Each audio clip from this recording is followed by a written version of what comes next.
Hi నమస్తే. Welcome to Monima home channel. నేను మీ సంధ్య అశోక్. అందరూ ఎలా ఉన్నారు? బాగున్నారు అనుకుంటున్నాను. ఇవాళ ఎంతో సింపుల్ అండ్ ఈజీ రెసిపీ చూపించబోతున్నాను. బ్యాచిలర్స్ కానీ ఎవరైనా కానీ ఈజీగా చేసుకోవచ్చు. అంత సింపుల్ రెసిపీ. బెండకాయ కర్రీ ఆర్ బెండకాయ గొజ్జు అంటారు.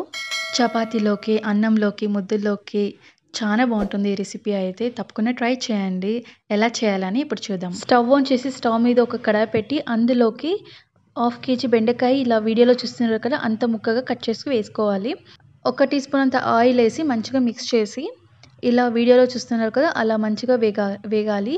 ఒక medium to high flame adjust చేసుకుంటూ మంచిగా వేగనివ్వాలి.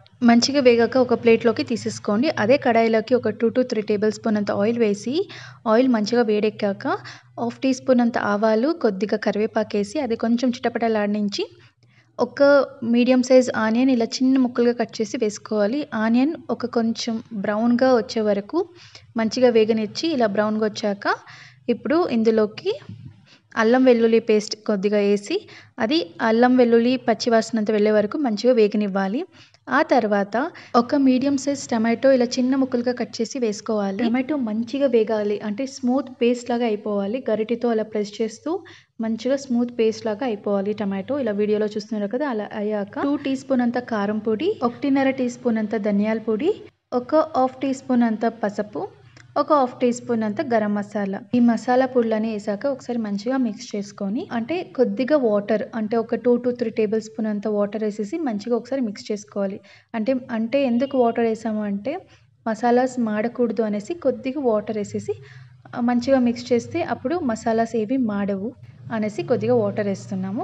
ఒక 2 to 4 మినిట్స్ తర్వాత ఇట్లా కొద్దిగా ఆయిల్ అనేది సపరేట్ అవుతుంటుంది. అప్పుడు కొద్దిగా కొత్తిమీర కొద్దిగా వేసేసి మంచిగా మిక్స్ చేసేసి అప్పుడు మనం తీసి పెట్టుకున్నాం కదా ఫ్రై చేసిన ఓక్రా అంటే ఫ్రై చేసిన బెండకాయ వేసి మంచిగా ఒకసారి మిక్స్ చేసి అందులోకి టేస్ట్కి తగ్గినంత సాల్ట్, ఇక్కడ నేను రాళ్ళు ఉప్పు యూస్ చేస్తున్నాను. ఉప్పు వేసాక హాఫ్ లీటర్ అంతా వాటర్ పోస్తున్నాను. మీకు కర్రీ లాగా కావాలంటే కొద్దిగా వాటర్ కన్సిస్టెన్సీ చూసుకొని వేసుకోండి. కొద్దిగా గొజ్జులాగా ఉండాలి అంటే హాఫ్ లీటర్ అయితే సరిపోతుంది. వాటర్ పోసాక ఒక 5 to 8 మినిట్స్ వరకు మంచిగా మీడియం ఫ్లేమ్లోనే మంచిగా ఉడకాలి. లిడ్ క్లోజ్ చేసి కూడా మంచిగా ఉడకనివ్వచ్చు.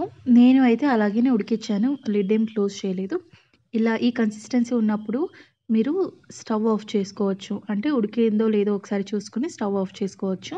లేదు ఇంకా కొంచెం గట్టిగా కావాలి అనుకుంటే ఇంకొక 3 to 5 మినిట్స్ అలా స్లో ఫ్లేమ్లో లేకపోతే మీడియం ఫ్లేమ్లోనే అడ్జస్ట్ చేసుకుంటూ ఉడకనిస్తే ఇలా గట్టిగా అయిపోతుంది. చపాతీలోకి, అన్నంలోకి అయితే సూపర్గా ఉంటుంది. ముద్దలో కూడా బాగుంటుంది ఈ రెసిపీ అయితే. ఇంతేనండి, ఆఫ్ చేసేసి టర్న్ ఆఫ్ చేసి సర్వ్ చేసుకోవడం అంతే. ఎంతో రుచికరమైన ఎంతో సింపుల్ అండ్ ఈజీ క్విక్గా చేసుకోవచ్చు. ఒక హాఫ్ అన్ అవర్ ఆర్ 45 మినిట్స్లో అయిపోతుంది. అంత సింపుల్ రెసిపీ. తప్పకుండా ట్రై చేయండి. ఈ వీడియో మీకు నచ్చితే లైక్ చేయండి, షేర్ చేయండి, సబ్స్క్రైబ్ చేయండి. Thank you.